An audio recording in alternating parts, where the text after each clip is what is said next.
All right, man. Let's talk about the quarterback. Apparently, ESPN did a poll where they talked about quarterback tiers, and a couple of executives said that Jared Goff was a third tier quarterback because he needed everything perfect around him to be successful. Um, and one of them even said that it's probably gonna boil down to this year without the coordinator to see, how good Jared Goff really is. Another one said that him and Joe Burrow are one of the best at project or anticipating throws. Um, but Goff has been playing at a top level the last few years. I mean, when he first got to Detroit, he didn't have nothing. I mean, he had Tyrell Williams, but he got injured in like the first half of the 49er game. St. Brown didn't take off until he got injured.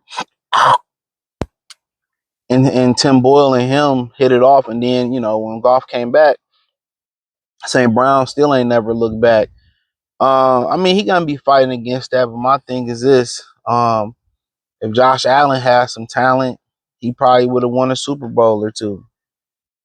So us having that conversation about guys having and have not having and having not talent, you know, it is what it is. I mean, Jalen Hurts had talent and they held it against him. You can't win without talent. I mean, you got to have a great defense. For years, Brady had a great defense. We all know that for years, Brady had a great defense. You know what I'm saying? He was able to hand the ball off, whether it was Antoine Smith, Corey Dillon, whatever. I mean, for years, Peyton Manning, Robert Mathis, Dwight Freeney, Bob Sanders, Reggie Wayne, Marvin Harrison, or was it Brandon Stokely? You go on Adrian James, Joseph Adai. You can go on and on and on. Everybody needs talent to win in this league. That's just what it is. Everybody needs talent. So at the end of the day, we can say that. You look at Joe Burrow. We took Jamar Chase and T. Higgins and replaced them with Jordan Love got. Would they still be the Bengals? I mean, honestly, maybe would have Joe Burrow had a defense. Probably had a couple championships right now. So I mean, some of the conversations that we have, we hold it against certain players because what they do have or what they don't have. I mean, can you plug any quarterback in Detroit and they're gonna be successful? Probably not. Because if that's the case, we'd be able to plug Hendon Hooker in there and he would be successful, right? You know, and that's just the God honest truth.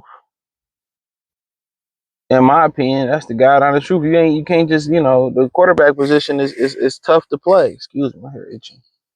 It's tough to play, so everybody just want to plug and play. Then you can just plug and play anybody, and that's not the case. Make sure my mic on. I did a Beasley video and the mic wasn't on. I don't know what happened, but I don't know if I redo it. I might redo it. But yeah, I mean, it is what it is. Some people like them, some people don't like them. That's gonna be what it is. People gonna be meticulous, and this was 10 executives. Some people gonna look at the numbers and see what he's doing. The position, I feel like it's the hardest position to play in sports. You know, regardless if you got the cavalry or not. That's how I feel. Regardless, it's a tough position to play.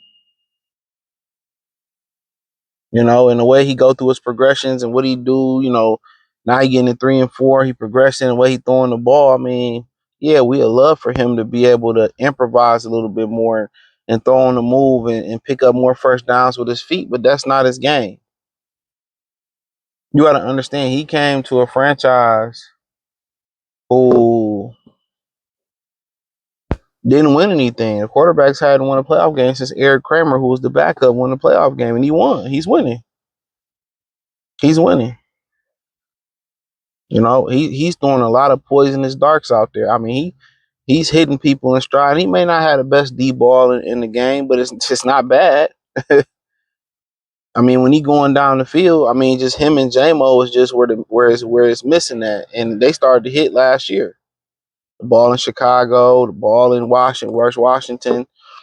So Now he's spreading the ball around. Back in the day under Sean McVay, I think McVay was under so much pressure. I think being the youngest coach at the time, he might have been the youngest coach in NFL history, that he was just brought in here to fix, Jared Goff, and he did a quick fix. But what that allowed to happen was for him not to actually fix Jared Goff. I think he was capable of fixing Jared Goff. He just was under so much pressure. He knew, hey, if this don't work, they're gonna get rid of me fast. So they covered a lot of Goff's deficiencies, from because it didn't work with Jeff Fisher. And they was moving to LA. They covered a lot of Goff deficiencies and covered them up because he was in the race for time. So they were still chasing the Super Bowl the whole time. Success came fast, so he never can fix them. When he got to Detroit and they started at ground zero, they started fixing some of the things that Sean McVay couldn't fix because he was under an immense amount of pressure. You know what I'm saying? So that's the thing about it. He was under an immense amount of pressure. It wasn't that he couldn't fix Jared Goff. He could. He just he didn't have the time, bro. So that was the problem with that. He didn't have the time.